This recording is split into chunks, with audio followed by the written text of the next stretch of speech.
¿Sabes qué es peor que enterrar al gran amor de tu vida? Enterrarlo sabiendo que mientras tú eliges el ataúd más caro y lloras hasta quedarte sin aire, él está eligiendo el sabor de su margarita en una playa espectacular del Caribe. Pero Elena, por supuesto, todavía no lo sabía. Hace exactamente 5 años, bajo un cielo plomizo que amenazaba con desatar la peor tormenta de la década, Elena se despidió de Diego frente a una lápida fría de mármol negro. Hoy, en el 5.º aniversario de aquel trágico accidente de coche que supuestamente lo redujo a cenizas, el viento implacable del cementerio de la Almudena en Madrid le cortaba el rostro como un cristal roto. Aferraba con fuerza las manos temblorosas de sus 2 hijos pequeños, tragándose las lágrimas amargas para no asustarlos.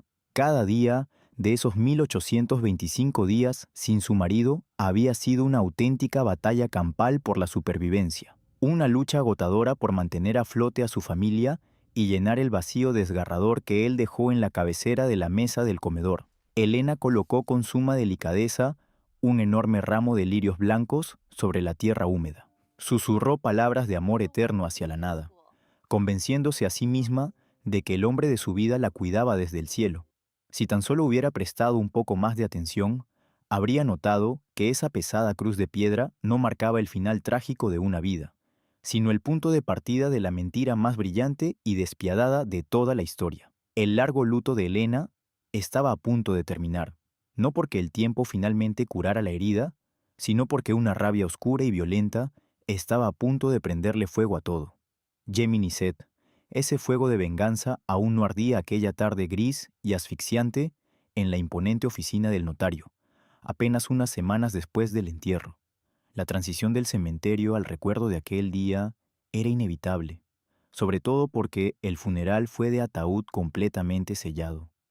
Las autoridades le advirtieron que era mejor no abrirlo debido al estado irreconocible en el que supuestamente había quedado el cuerpo de Diego tras el brutal impacto. El simple recuerdo de esa pesada caja de madera oscura todavía le provocaba escalofríos en la espina dorsal.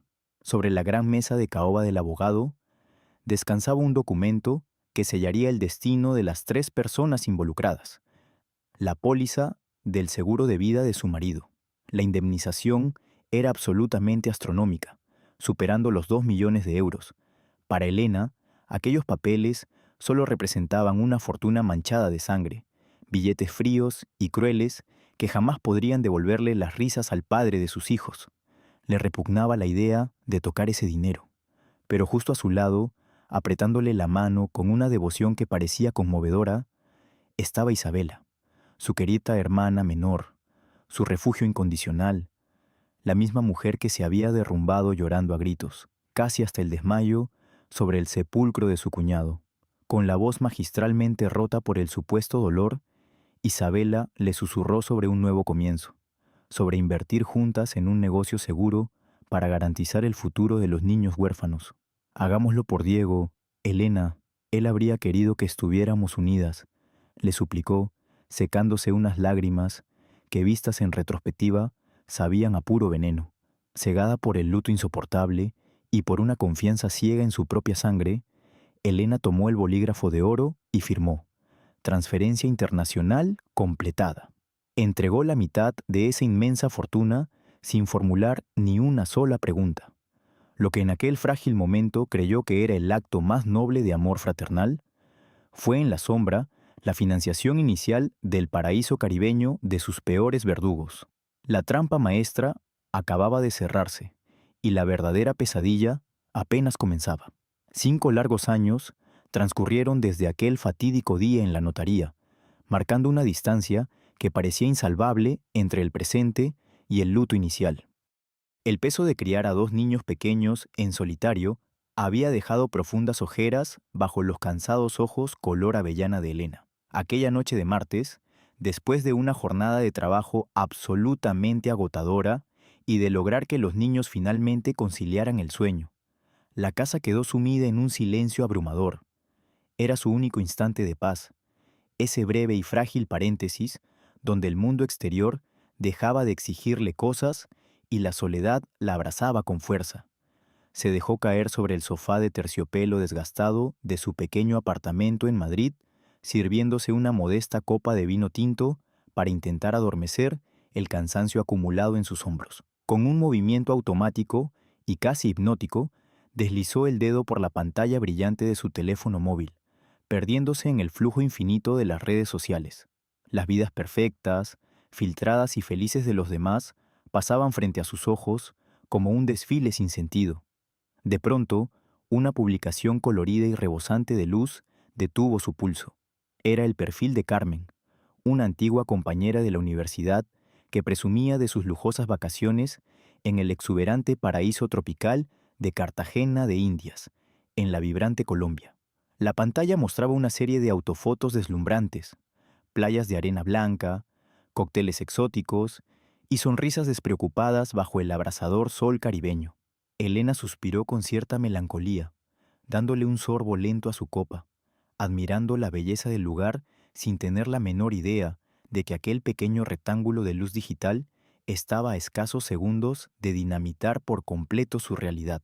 Fue en la cuarta fotografía del álbum virtual donde el corazón de Elena se detuvo por completo, como si un despiadado puño de hielo le hubiera aplastado el pecho de un solo golpe. A simple vista, era solo otra alegre autofoto de su amiga, sosteniendo un enorme sombrero de paja con el mar turquesa ondeando a sus espaldas.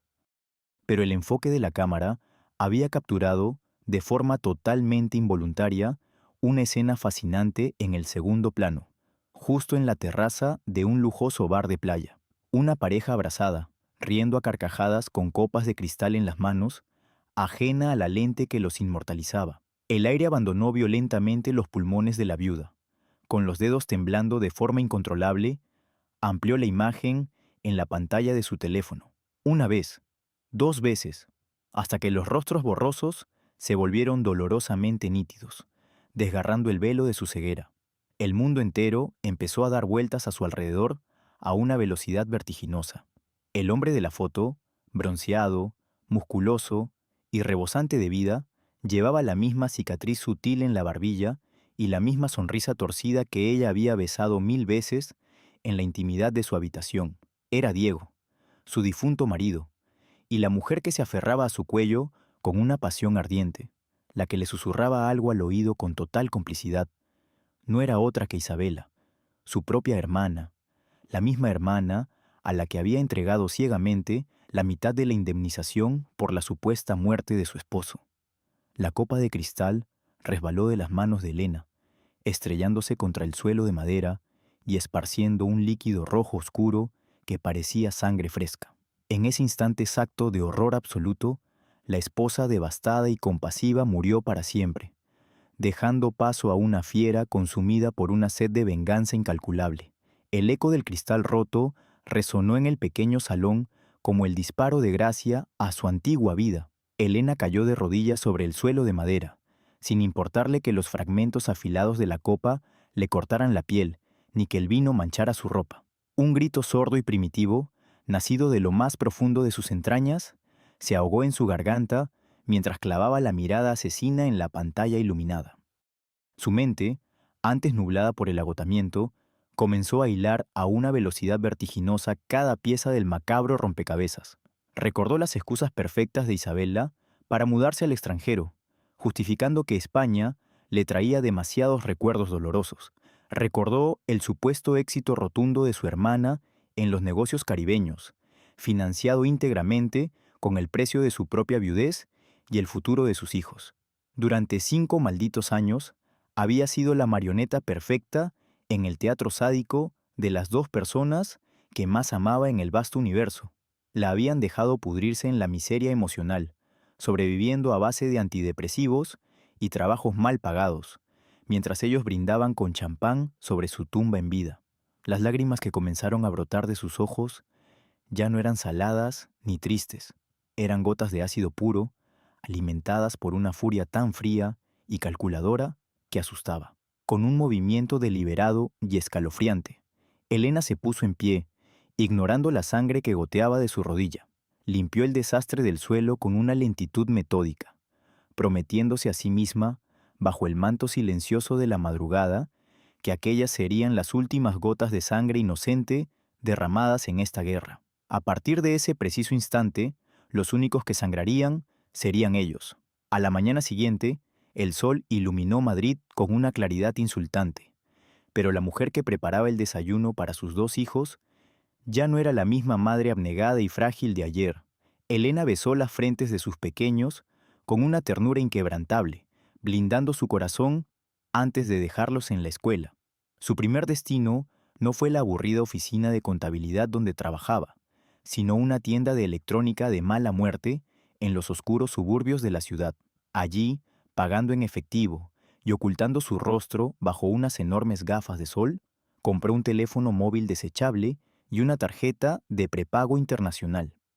Sabía perfectamente que enfrentarse a un hombre capaz de fingir su propia muerte y sobornar a médicos forenses requería moverse en las sombras, jugar con las mismas cartas marcadas del infierno. Encerrada en el cubículo del baño de una cafetería ruidosa, Elena rastreó foros clandestinos de investigadores privados, buscando a un sabueso que no tuviera escrúpulos ni miedo a cruzar las líneas legales. Así fue como su dedo se detuvo en el nombre de Mateo, un exagente de inteligencia militar radicado en la caótica y vibrante ciudad de Bogotá. Los rumores digitales lo describían como un mercenario de la información, un lobo solitario, cínico e implacable, famoso por desenterrar los secretos más oscuros de la élite colombiana. Con el pulso firme como el acero templado, Elena marcó el número transatlántico. Cuando una voz áspera y profunda respondió al otro lado del océano, ella no titubeó ni un solo segundo. «Tengo un trabajo extraordinario para usted», sentenció Elena con un tono tan gélido que congeló la línea telefónica. «Quiero cazar a un fantasma en Cartagena de Indias, y tengo el odio suficiente para financiar su caída». A miles de kilómetros de la grisácea monotonía de la capital española, el aire espeso y salado de Cartagena de Indias envolvía a Mateo como una segunda piel ardiente. El investigador privado, un hombre de rostro curtido por cicatrices antiguas y mirada de depredador paciente, no tardó ni 48 horas en localizar a los fantasmas que Elena le había encomendado cazar. Sentado en la terraza sombreada de un café colonial, con un vaso de ron añejo sudando sobre la mesa de hierro forjado, observaba a través del teleobjetivo de su cámara profesional. Las fotografías digitales que se guardaban en la memoria de la máquina eran la prueba irrefutable del éxito criminal más asqueroso que había presenciado en su dilatada carrera en las calles sudamericanas. Allí estaban ellos, rebautizados bajo las identidades falsas de Carlos y Sofía, moviéndose con la arrogancia propia de la realeza intocable. No solo estaban vivos y disfrutando de la impunidad absoluta, sino que eran los orgullosos y flamantes propietarios de un espectacular hotel boutique de 5 estrellas anclado directamente sobre la arena blanca de las Islas del Rosario. La majestuosa propiedad, construida con maderas nobles, piscinas infinitas que se fundían con el horizonte del océano y suites privadas de lujo desmedido, era un monumento descarado a la traición. Mateo pulsó el obturador repetidas veces, capturando cada beso robado bajo las palmeras, cada brindis ostentoso y cada sonrisa arrogante de los amantes fugitivos. Al compilar el primer informe confidencial cifrado para enviarlo a Madrid, el veterano detective no pudo evitar una sonrisa torcida. Aquellos dos idiotas arrogantes habían construido un castillo de cristal sobre un campo minado, y su clienta estaba a punto de presionar el detonador sin la menor piedad. Mientras las fotografías incriminatorias de Mateo cruzaban el océano Atlántico encriptadas en la red, Elena libraba su propia guerra psicológica en la penumbra de su hogar madrileño. Sentada en el borde de su cama, iluminada únicamente por el brillo espectral de la pantalla del teléfono, interpretaba el papel más difícil y repugnante de toda su existencia. El grupo familiar de mensajería parpadeaba con incesantes notificaciones luminosas. Isabela, desde su falso paraíso colombiano, le escribía largos y elaborados textos cargados de emoticonos de corazones rotos y manos rezando, lamentando profundamente lo duro que debía ser para ella criar sola a los dos niños en una ciudad tan implacable. «Ay, hermanita querida, daría cualquier cosa por abrazarte fuerte y quitarte ese dolor que no cesa», rezaba el último mensaje de texto. destilando una hipocresía tan venenosa que a Elena le provocaba náuseas físicas. Con los dientes apretados hasta hacer rechinar la mandíbula y las uñas clavadas sin piedad en las palmas de sus propias manos, la viuda traicionada respiró hondo para calmar a la bestia sedienta de sangre que rugía en su interior. Sus dedos teclearon respuestas cortas, frágiles y llenas de gratitud fingida. Gracias, Isa. El vacío de Diego sigue doliendo cada maldito día, pero saber que estás bien en Colombia me da fuerzas para seguir luchando. Envió finalmente, añadiendo un patético emoticono lloroso. Cada mentira que enviaba a través de la fibra óptica era un clavo adicional en el ataúd que estaba construyendo cuidadosamente para su hermana y su marido. Elena sonrió en la oscuridad de su habitación vacía, una sonrisa afilada, macabra y desprovista de toda humanidad, saboreando el delicioso contraste entre la lástima condescendiente de Isabela y la inminente guillotina que estaba afilando en absoluto secreto. El zumbido grave del teléfono desechable cortó la asfixiante oscuridad de la madrugada madrileña como el tajo limpio de una navaja afilada. Elena, con los ojos inyectados en sangre tras otra noche de insomnio voluntario, abrió el correo electrónico fuertemente encriptado que Mateo acababa de enviar desde la capital colombiana. El archivo adjunto, sumamente pesado y cargado de veneno legal, se descargó lentamente en la pantalla iluminada, desvelando el primer compendio de la traición más elaborada de la década. No eran simples fotografías turísticas, era un expediente financiero y civil impecable, rebosante de documentos oficiales que destrozaban cualquier minúscula duda razonable. El primer golpe directo a la boca del estómago fue un certificado de matrimonio, emitido por las autoridades locales apenas unos meses después del ruidoso y dramático funeral en España, donde Diego e Isabela unían sus nuevas vidas bajo los falsos nombres de Carlos y Sofía.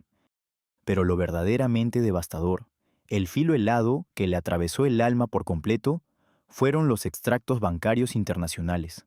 Mateo había rastreado meticulosamente cada céntimo de la póliza del seguro de vida, demostrando paso a paso cómo el dinero manchado de las lágrimas de Elena había fluido a través de un complejo laberinto de empresas fantasma hasta aterrizar íntegro e impoluto en las cuentas corporativas del majestuoso Hotel de los Amantes. Cada ladrillo de aquel paraíso tropical estaba cimentado sobre el sacrificio diario de una viuda engañada. Sin embargo, el exhaustivo dossier del investigador privado ocultaba en sus últimas páginas un horror infinitamente más oscuro, una verdad tan perturbadora que obligó a Elena a correr hacia el cuarto de baño para vaciar su estómago por pura repulsión. Las notas confidenciales de Mateo detallaban la autopsia del supuesto accidente automovilístico ocurrido hacía 5 largos años, revelando el eslabón podrido que hizo posible la gran ilusión. Un patólogo forense completamente corrupto, ahogado en deudas clandestinas, que había recibido un soborno colosal para falsificar los registros dentales y las pruebas de compatibilidad sanguínea. El hombre que se calcinó entre los hierros retorcidos del vehículo estrellado en aquella solitaria carretera secundaria no era Diego, sino un vagabundo anónimo, una pobre alma olvidada por el mundo a la que su marido había utilizado como su macabro billete de salida hacia la libertad dorada.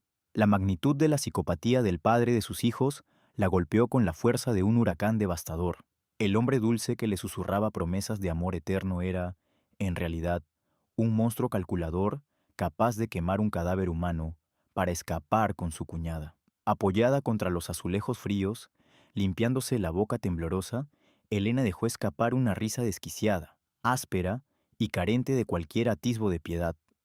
Ahora entendía las reglas del juego a la perfección, y si ellos habían sido capaces de jugar a ser dioses de la muerte, ella estaba más que dispuesta a convertirse en el mismísimo diablo para arrastrarlos al infierno. El sol comenzaba a despuntar tímidamente sobre los tejados de Madrid, pero la noche de revelaciones macabras de Elena aún estaba muy lejos de terminar. Sumida en una especie de trance febril, continuó buceando en el abismo digital que su investigador le había proporcionado, abriendo la segunda carpeta encriptada del servidor. Si la traición de su difunto marido la había dejado sin aliento, lo que descubrió a continuación sobre su propia sangre le arrancó un gemido de dolor puramente animal. Mateo había logrado rastrear los movimientos bancarios secundarios, desenterrando una serie de documentos legales que apestaban a fraude puro y duro. Allí, en la fría y brillante pantalla de su ordenador, aparecían múltiples poderes notariales y transferencias de activos que ella jamás en su vida había autorizado.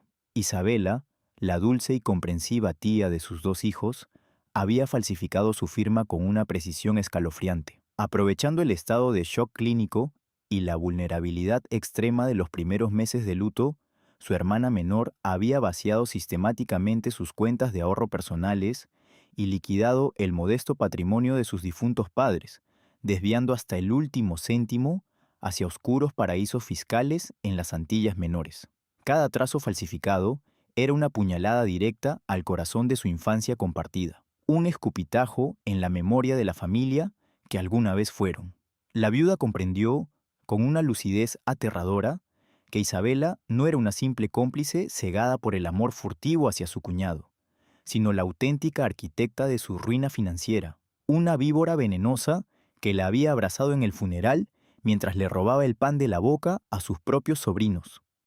Mientras tanto, bajo el sol abrasador y el cielo eternamente azul del Caribe colombiano, la segunda fase de la operación encubierta se ponía en marcha con una precisión militar deslumbrante. Mateo se deshizo de su habitual chaqueta de cuero desgastada y se enfundó en un inmaculado traje de lino blanco hecho a medida, transformándose mágicamente en el señor Alejandro Balbuena, un excéntrico y multimillonario inversor de bienes raíces buscando expandir su imperio hotelero. Conduciendo un descapotable de lujo alquilado con los fondos de la venganza de Elena, el detective cruzó las imponentes puertas de seguridad del Hotel Boutique de los Traidores, siendo recibido con reverencias y copas de champán por el mismísimo Diego, ahora rebautizado como el arrogante empresario Carlos. Jugando magistralmente con el ego desmesurado del fugitivo, Mateo fingió un interés desmedido en adquirir una participación mayoritaria del opulento negocio, exigiendo un recorrido privado por las instalaciones de máxima seguridad. La codicia cegó por completo al falso viudo, quien, ansioso por impresionar a su acaudalado huésped, cometió el error más catastrófico de su miserable nueva vida: abrirle las puertas de la oficina administrativa privada. Aprovechando un instante fugaz en el que el anfitrión se giró para responder a una llamada de su amante e impostora esposa, el sabueso colombiano conectó un diminuto dispositivo de extracción de datos directamente al servidor principal del hotel. En cuestión de breves y agónicos segundos, la bestia tecnológica copió silenciosamente los libros de contabilidad en la sombra, las contraseñas de las cuentas extraterritoriales y los registros de huéspedes, entregándole a la furiosa viuda madrileña las llaves absolutas del reino que estaba a punto de destruir hasta los cimientos. Con el arsenal de pruebas digitales asegurado bajo llave, Elena comprendió que la rabia desbocada no era suficiente para aniquilar a sus enemigos. Necesitaba transformar esa furia hirviente en una maquinaria legal absolutamente implacable. Caminó con paso firme y decidido por las elegantes y aristocráticas calles del centro de Madrid hasta llegar al imponente despacho de Victoria de la Vega, una abogada legendaria y temida en los círculos financieros internacionales, famosa por destripar corporaciones corruptas y recuperar activos ocultos en paraísos fiscales. Sentada frente a la gigantesca mesa de cristal, la viuda derramó sobre la superficie el disco duro encriptado que contenía los oscuros secretos del paraíso caribeño de su hermana y su marido fugitivo. La abogada, una mujer de mirada gélida y sonrisa de tiburón a punto de morder, revisó minuciosamente los contratos falsificados, los registros del hotel y los sobornos al forense. No hubo necesidad de largas explicaciones ni de falsas muestras de empatía. Ambas mujeres hablaban el mismo idioma de la justicia fría y calculada. En menos de un par de horas, diseñaron un asedio maestro, una telaraña jurídica transatlántica estructurada para congelar silenciosamente las cuentas bancarias extraterritoriales, bloquear las líneas de crédito del Hotel Boutique e ir tramitando, en las sombras de los tribunales europeos, las devastadoras órdenes de captura internacional con la Interpol. La guillotina invisible ya estaba en posición, suspendida en el aire, aguardando pacientemente el momento exacto para caer sobre los cuellos de los traidores sin hacer el más mínimo ruido. Con la estrategia legal avanzando de forma silenciosa e imparable, había llegado la hora de ejecutar el movimiento más retorcido del tablero de ajedrez, atraer a la serpiente de vuelta a su propio nido. Sola en la penumbra de su cocina, Elena ensayó su actuación frente al espejo, forzando la respiración hasta que sus ojos se llenaron de lágrimas reales, nacidas del profundo dolor pasado que ahora utilizaba como un arma mortal. Tomó el teléfono y marcó el número internacional de Isabela, dejando que el tono de llamada resonara con un eco lúgubre en el silencio de la casa. Cuando la voz dulce y falsamente preocupada de su hermana menor respondió desde el otro lado del océano Atlántico, Elena soltó un sollozo desgarrador, una auténtica obra maestra de la manipulación emocional. Entre gemidos ahogados, le rogó desesperadamente que tomara el primer vuelo a España, inventando la súbita y agónica recaída en la salud de la anciana tía Matilde, la misma mujer bondadosa que había actuado como una verdadera madre para ambas tras el fallecimiento de sus progenitores. Los médicos aseguran que no pasará de esta semana. Isabela, por favor, mis hijos y yo te necesitamos. No me dejes sola en este momento tan espantoso, suplicó la falsa viuda, retorciendo el cuchillo de la culpa con una precisión quirúrgica. Su hermana, atrapada en su propio personaje, de familiar devota y tía abnegada, no tuvo más remedio que tragar saliva y prometer que haría las maletas de inmediato para volar a Madrid. Al finalizar la llamada, el llanto histérico de Elena cesó de un golpe seco, transformándose en una sonrisa macabra y triunfal. El cebo acababa de ser mordido con fuerza, y la presa venía volando ciega y directamente hacia el matadero. El vuelo transatlántico aterrizó en el asfalto grisáceo del aeropuerto de Barajas bajo un cielo cargado de nubes espesas, un clima lúgubre que contrastaba radicalmente con el sol radiante que Isabela acababa de abandonar en su paraíso robado. Atravesó las puertas de llegadas internacionales arrastrando una maleta de diseño exclusivo, ocultando su nerviosismo tras unas enormes gafas oscuras y exhibiendo una expresión de profunda angustia prefabricada. Al ver a su hermana mayor esperándola en la terminal, corrió a abrazarla con una fuerza puramente teatral, derramando lágrimas de cocodrilo sobre el hombro de la mujer a la que había arruinado sin el más mínimo remordimiento. Elena le devolvió el abrazo con la misma intensidad gélida que tendría al rodear el cuello de una serpiente venenosa, fingiendo un consuelo desesperado mientras, en su fuero interno, celebraba el éxito rotundo de su elaborada emboscada. Lo que la flamante empresaria caribeña ignoraba por completo era que, durante los breves minutos que tardó en ir al baño del aeropuerto para retocarse el maquillaje compungido, una de las discretas investigadoras del despacho de abogados había deslizado hábilmente micrófonos diminutos y rastreadores de última generación en el forro de su equipaje y en el bolsillo exterior de su lujoso abrigo. Desde ese preciso e irremediable instante, cada respiración alterada, cada susurro a escondidas y cada mensaje de pánico enviado a su difunto y resucitado amante quedarían grabados a fuego en los servidores blindados de la acusación. La traidora había cruzado el océano creyendo que venía a dar el pésame a una viuda tonta, sin sospechar que, en realidad, acababa de entrar por su propio pie en el corredor de la muerte.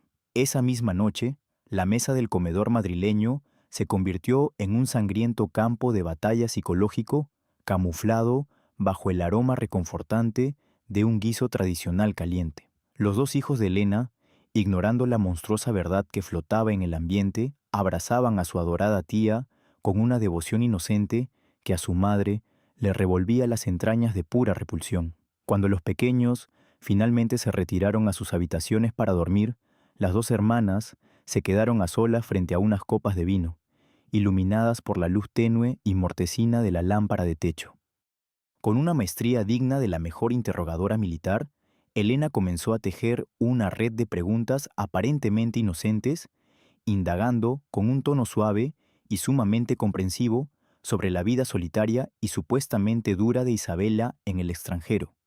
La farsante, sintiéndose completamente segura en su papel de víctima sacrificada, desgranó un rosario de mentiras fascinantes. Habló de las inmensas dificultades para sacar adelante su minúsculo negocio caribeño, de las crueles deudas asfixiantes que casi la dejan en la calle y de lo muchísimo que extrañaba el calor de su verdadera familia en España. Mientras la escuchaba quejarse amargamente de su falsa pobreza, Elena daba lentos sorbos a su copa de cristal, asintiendo con una empatía sobrecogedora y esbozando una sonrisa apenada que, en lo más oscuro de su alma, era una fiera mueca de triunfo absoluto. Resultaba exquisitamente sádico observar a la mujer que dormía cada noche con su difunto marido fingir miseria absoluta, sabiendo que, en ese mismo segundo, los audios de aquella conversación repulsiva ya estaban siendo meticulosamente transcritos para el inminente y apocalíptico juicio penal. Mientras la farsa familiar se desarrollaba en el opresivo comedor de Madrid, al otro lado del inmenso océano Atlántico, el reloj marcaba el inicio del apocalipsis financiero para los amantes fugitivos. Mateo, despojado ya de su impecable disfraz de inversor despistado, se encontraba atrincherado en una habitación de hotel anónima en el centro histórico de Cartagena, rodeado de pantallas luminosas y tazas de café frío. Conectado en tiempo real con el despiadado equipo legal de Victoria de la Vega, el investigador colombiano pulsó la tecla clave que desencadenó una tormenta jurídica de proporciones bíblicas. Utilizando la montaña de pruebas digitales robadas del servidor principal, los abogados demostraron de forma irrefutable ante los tribunales que cada grano de arena y cada viga de caoba del majestuoso Hotel Boutique habían sido adquiridos con el dinero manchado de sangre del seguro de vida de Elena. En cuestión de escasas y frenéticas horas, una intrincada red de empresas fantasma controladas legalmente por la viuda madrileña comenzó a absorber sistemáticamente la propiedad absoluta del complejo turístico. Los testaferros locales de Diego fueron despojados de sus poderes notariales mediante órdenes judiciales urgentes emitidas por magistrados implacables, amparados por los tratados internacionales anticorrupción. Era un asedio silencioso y letal. No hubo disparos ni alarmas estridentes. Tan solo el frío y mecánico flujo de correos electrónicos gubernamentales que transformaban el reluciente imperio caribeño en una prisión de cristal a punto de estallar en 1000 pedazos sobre la cabeza del traidor. Ajeno por completo a la maquinaria trituradora que acababa de devorar su paraíso terrenal, Diego, oculto bajo la soberbia identidad de Carlos, se disponía a cerrar un lucrativo contrato de suministro de licores para su ostentoso bar de playa. Con la arrogancia típica de un hombre que se cree intocable tras haber burlado a la mismísima muerte, deslizó su exclusiva tarjeta de crédito de platino por el terminal de pago del ansioso proveedor. El mensaje de transacción denegada parpadeó en la pequeña pantalla con un brillo rojo y amenazador. Frunciendo el ceño, profundamente molesto por lo que consideraba un estúpido error informático del banco, sacó una segunda tarjeta internacional, luego una tercera, obteniendo exactamente el mismo rechazo humillante frente a las miradas atónitas de sus propios empleados. El pánico comenzó a trepar por su espina dorsal como una araña venenosa cuando intentó acceder a sus cuentas bancarias extraterritoriales desde su teléfono móvil de última generación. La pantalla de cristal le devolvió un escalofriante aviso legal del Ministerio Público. Todos sus fondos multimillonarios estaban cautelares y bloqueados por una orden directa de la temida Interpol, bajo gravísimas acusaciones de fraude masivo, blanqueo de capitales y suplantación de identidad. El aire ardiente del Caribe de repente le pareció asfixiante, atrapándolo en una jaula invisible, mientras el sudor helado perlaba su frente bronceada. Corrió desesperado hacia la caja fuerte oculta en su lujoso despacho privado, buscando su pasaporte falso y los fajos de efectivo de emergencia, comprendiendo con un terror verdaderamente visceral que el castillo de naipes ensangrentados que había construido sobre la tumba de su antigua vida acababa de derrumbarse por completo. El silencio absoluto de la madrugada madrileña se vio violentamente interrumpido por la vibración estridente de un teléfono móvil bajo la almohada de la habitación de invitados. Isabela, envuelta en las suaves sábanas de su hermana mayor, despertó sobresaltada y contestó la llamada entrante con voz adormilada y confusa. Al otro lado de la línea, a miles de kilómetros de distancia, un Diego completamente desquiciado y al borde del colapso nervioso gritaba incoherencias sobre cuentas bancarias congeladas por la temida Interpol, tarjetas de crédito rechazadas y magistrados implacables.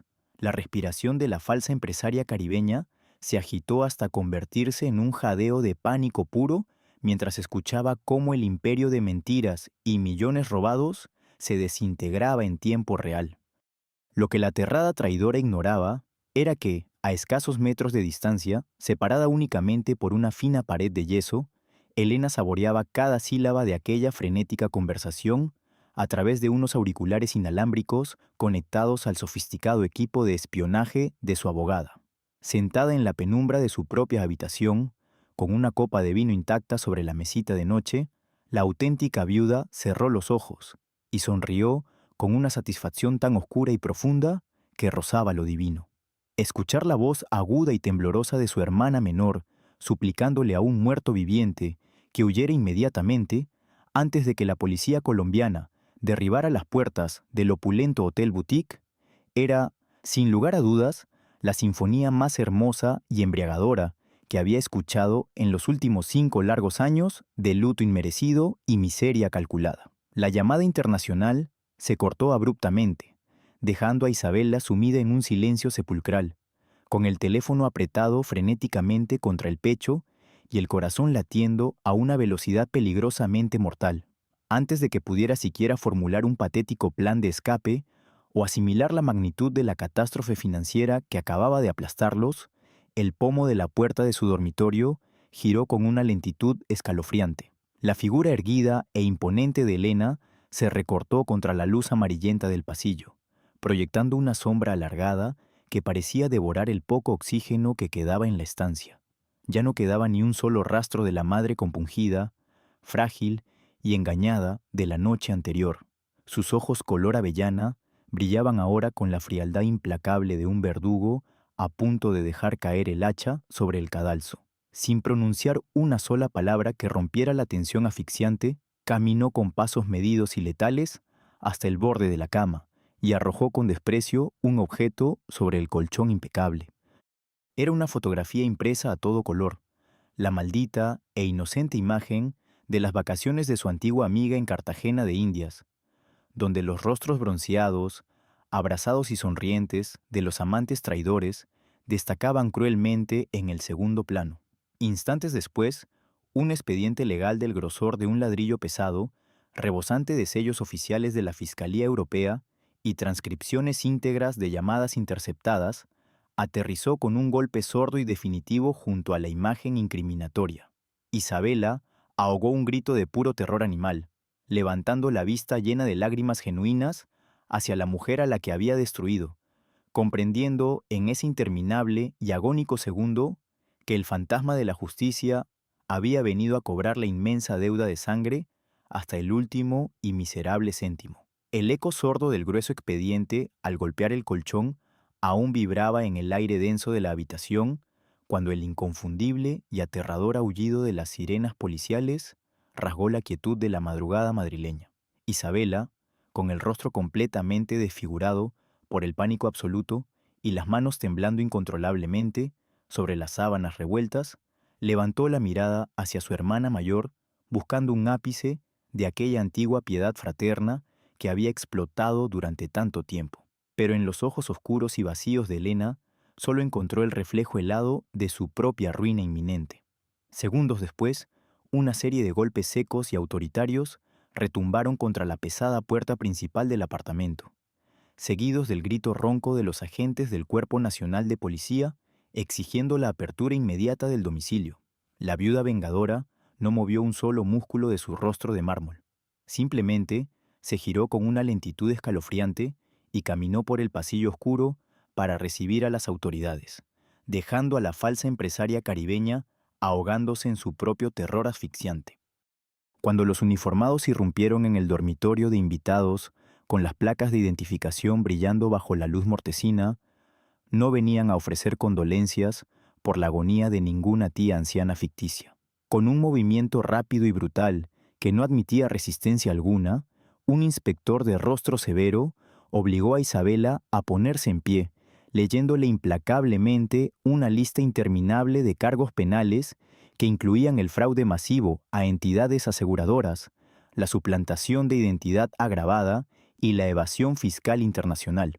El clic metálico y definitivo de las esposas de acero, cerrándose sobre las muñecas de su hermana, sonó para Elena como el primer acorde de una sinfonía celestial, marcando el final de una obra de teatro macabra, donde la actriz principal acababa de ser arrastrada a las mazmorras de su propia codicia infinita, mientras la traidora de sangre era escoltada hacia la patrulla policial bajo el frío cielo de la capital española a varios usos horarios de distancia. Bajo el calor agobiante y húmedo del Caribe colombiano, la rata principal intentaba abandonar el barco que se hundía irremediablemente. Diego, sudando a mares y respirando con la dificultad de un animal acorralado, empujaba frenéticamente a los turistas adormilados que abarrotaban la terminal de salidas del Aeropuerto Internacional de Cartagena de Indias. En el bolsillo interior de su chaqueta de lino empapada, apretaba contra su pecho un pasaporte falsificado de altísima calidad y un fajo grueso de billetes de $100, su único billete hacia la impunidad total en un país sin tratados de extradición. Creía firmemente que su astucia natural y su encanto sociopático le permitirían eludir las garras de la justicia una vez más, tal como lo había logrado al calcinar a un pobre vagabundo para fingir su propia muerte tantos años atrás. Sin embargo, su desesperada carrera hacia la libertad se estrelló violentamente contra un muro invisible de vigilancia implacable. Apoyado casualmente contra una columna de hormigón gris cerca de la puerta de embarque, bebiendo un café negro con absoluta parsimonia, se encontraba Mateo. El curtido investigador privado no necesitó mover un solo dedo para detener al fugitivo. Una leve inclinación de su cabeza en dirección a Diego fue señal más que suficiente para los 6 agentes encubiertos de la Policía Nacional de Colombia y de la Corporación Policial Internacional que aguardaban pacientemente entre la multitud. Antes de que el falso viudo pudiera siquiera entregar su documentación fraudulenta en el mostrador de la aerolínea, 3 cuerpos fornidos se abalanzaron sobre él, aplastando su rostro arrogante contra las baldosas brillantes del aeropuerto, mientras le retorcían los brazos a la espalda con una fuerza brutal y le leían sus derechos en voz alta ante las miradas aterrorizadas de cientos de viajeros. Diego cruzó su mirada desesperada con la sonrisa cínica y triunfal del sabueso bogotano, comprendiendo en ese agónico instante que el infierno finalmente había venido a reclamar su alma podrida. El majestuoso y solemne Palacio de Justicia de la capital española se erigió como el imponente escenario final para la culminación de esta sanguinaria obra maestra de la venganza. Varios meses después de la humillante y mediática extradición transatlántica, Diego, despojado de su perpetuo bronceado caribeño y luciendo un traje penitenciario grisáceo que acentuaba sus profundas ojeras de terror absoluto, se sentó en el frío banquillo de los acusados junto a una Isabela demacrada, temblorosa y completamente rota por el peso aplastante de sus propios pecados. El inmenso tribunal, abarrotado de periodistas sedientos de escándalos y cámaras parpadeantes, quedó sumido en un silencio reverencial cuando Elena fue llamada al estrado de los testigos principales.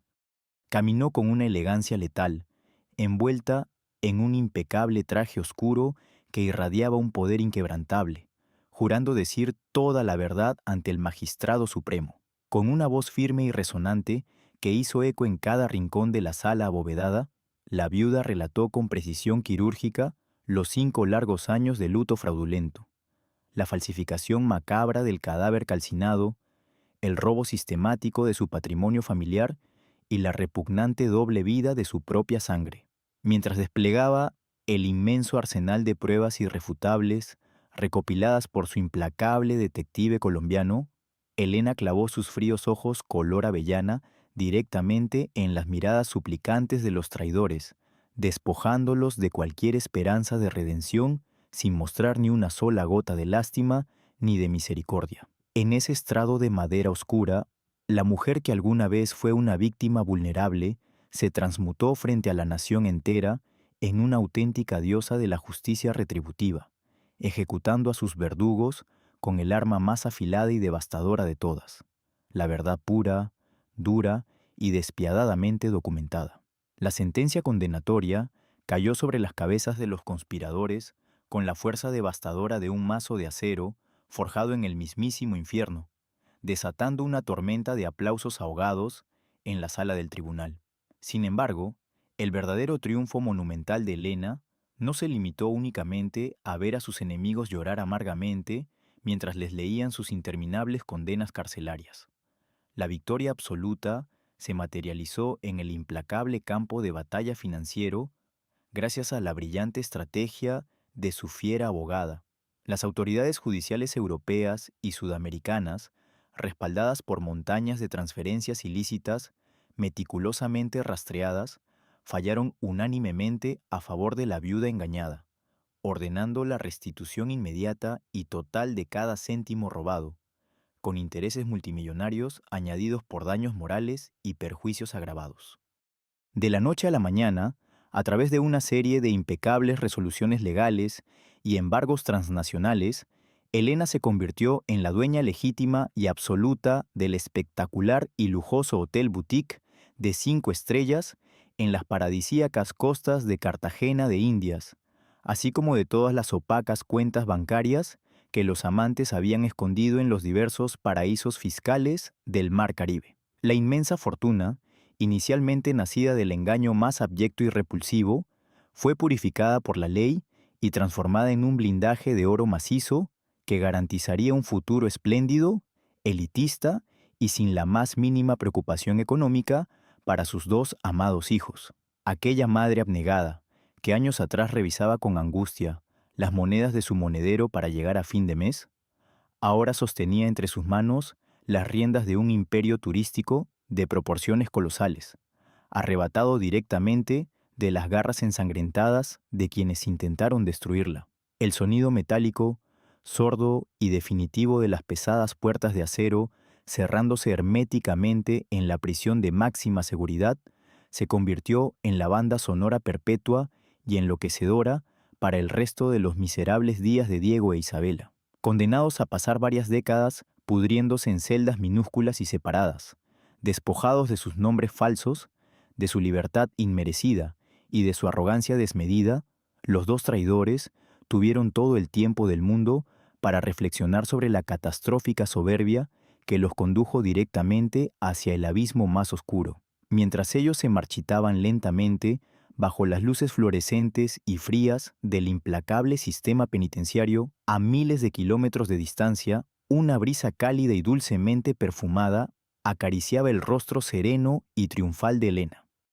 Caminando descalza sobre la suave y prístina arena blanca de su propia playa privada en Colombia, con una copa del mejor champán francés brillando bajo los dorados rayos del atardecer caribeño, la majestuosa viuda observaba a sus hijos jugar felices en la orilla del océano cristalino. Había descendido a los infiernos del dolor más insoportable y de la traición más asquerosa, pero había resurgido de sus propias cenizas, convertida en un fénix de fuego y hielo, demostrando al universo entero una máxima inquebrantable y brutal. Con una sonrisa enigmática e invencible dibujada en sus labios pintados de rojo carmesí, Helena alzó su copa de cristal hacia el horizonte infinito, brindando por la justicia perfecta y por aquella ley inmutable que sus enemigos aprendieron de la peor manera posible. Aquellos que entierran a otros por dinero terminan irremediablemente cavando su propia tumba.